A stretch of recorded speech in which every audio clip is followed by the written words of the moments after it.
Salut les bien-aimés en Jésus-Christ et bienvenue à WIFNU.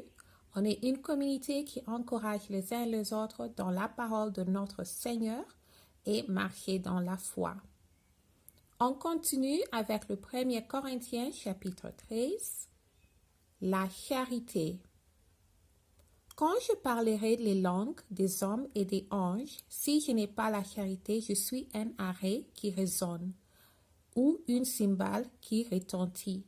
Et quand j'aurai le don de prophétie, la science de tous les mystères et toute la connaissance, quand j'aurai même toute la foi jusqu'à transporter des montagnes, si je n'ai pas la charité, je ne suis rien. Et quand je distribuerai tous mes biens pour la nourriture des pauvres, quand je livrerai même mon corps pour être brûlé, si je n'ai pas la charité, cela ne me sert de rien.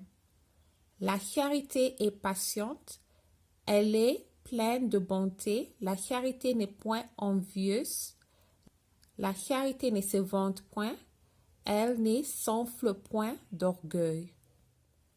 Elle ne fait rien de malhonnête, elle ne cherche point son intérêt, elle ne s'irrite point, elle ne soupçonne point le mal.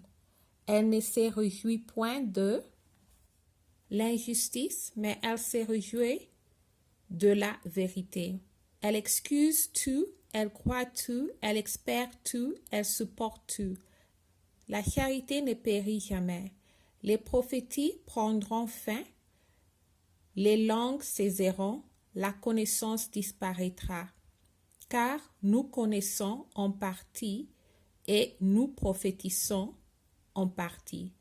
Mais quand ce qui est parfait sera venu, ce qui est partiel disparaîtra. Lorsque j'étais enfant, je parlais comme un enfant. J'ai pensé comme un enfant. J'ai raisonné comme un enfant. Lorsque je suis devenu homme, j'ai fait disparaître ce qui était de l'enfant.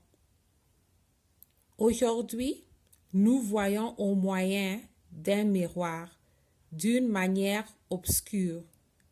Mais alors nous ferons face à face aujourd'hui. Je ne connais en partie.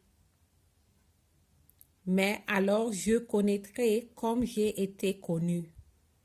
Maintenant donc, ces trois choses demeurent: la foi, l'espérance, la charité. Mais la plus grande de ces choses, c'est la charité.